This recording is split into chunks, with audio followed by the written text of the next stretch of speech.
Today I'm going to be replacing this tap with a temperature controlled valve tap and shower head. Welcome to Dim Tips, the channel that repairs, revives and restores.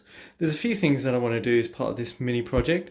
First one is to replace the shower and also the tap unit with a temperature controlled tap. The reason why is because I've got a pressurized tank, and to adjust the temperature is a little bit fiddly with these older style taps, and I'm going to be installing one of these. In my next video I'm going to be replacing the silicone and also this water damage caused here, which has actually left a massive gap on the back of the wall. But today we're just going to focus on the tap, so let me get started. The first thing that I want to do is just remove the cover of the bar so I can see the actual tap and what's underneath that. Okay, so I'm just going to remove the covers and just pull out the screws. Okay, the screws are out. I'm just going to slide it out slowly and expose everything behind there. Just got that there, put it on the side without making too much of a noise, and then I'll move this forward to show you guys. Show you what's here, and we've got a fair bit of plumbing. You don't normally get this, but there's a ton of valves in here, and I guess it's a new build and they've tried to make their life a little bit easier. You've got valves to isolate the actual taps and the units and where it's joining, and you've also got these valves which actually combine the hot and the cold to adjust the cold temperature, which is quite interesting. Okay, well, we're going to get into putting this on and plugging it out. So let's start removing it. So I couldn't actually video me actually loosening this, but what I ended up doing was using the wrench to hold on to the pipe at the bottom and then just loosen the top here where it's actually connecting to the tap. What this will allow me to do, let me just turn the light back on, is effectively now just remove the piping element, which is nice. It's gone and out. Sorry about the lighting, it's very poor so you won't see anything, but it's starting to leak, so I'm just going to put a cloth underneath it or a bucket. What I was able to do, because it's got a push fit elbow there, I was able to just remove that element, and then it gives me a lot more space to work at the back, and I'm going to do the same thing on the other side. So I had to get underneath, get my adjustable spanner in there, and it took a little bit of a while, but one side's off. The other side as well, let me just have a look there. You would see that actually I haven't taken that one off, so I'm going to have to do that too.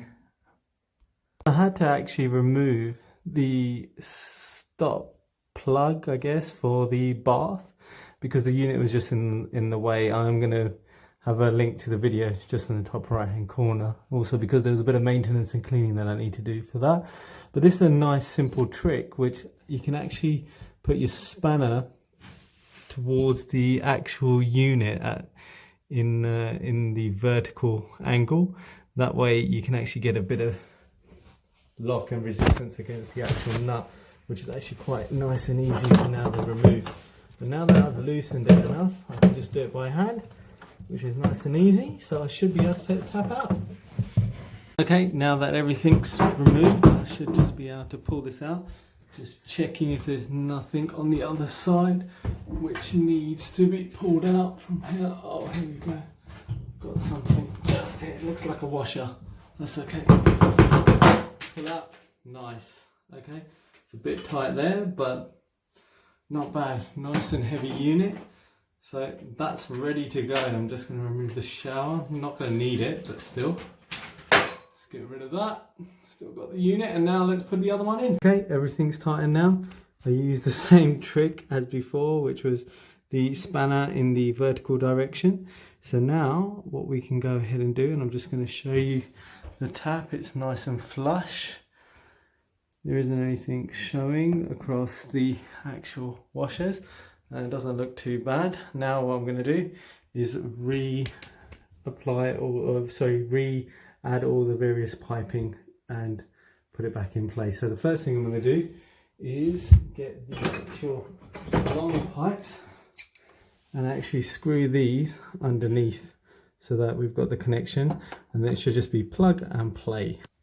So before adding the tape, I added a bit of PTFT. I've had problems in the past whereby I've installed the pipes and then it starts leaking, especially when it's the second or third time doing it. So just to give myself that little bit of leeway in case anything happens, I just add a bit of PTFT just so that I'm nice and safe. So I've just tightened the nuts at the top using my adjustable spanner. Took a few tricks which were moving across the side, not getting a complete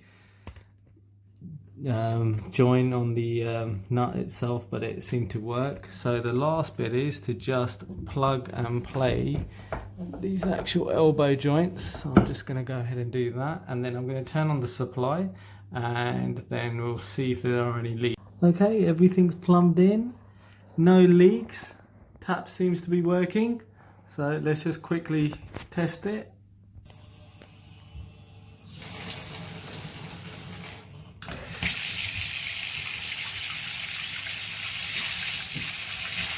The tap looks to be working fine. Now, I was able to use the holes already in the wall for the previous shower rail to place this one in. You can see just across the top, you may be able to see it, there's just a slight hole that I'm going to have to make. So I'm just going to mark that, drill that and put the screw in.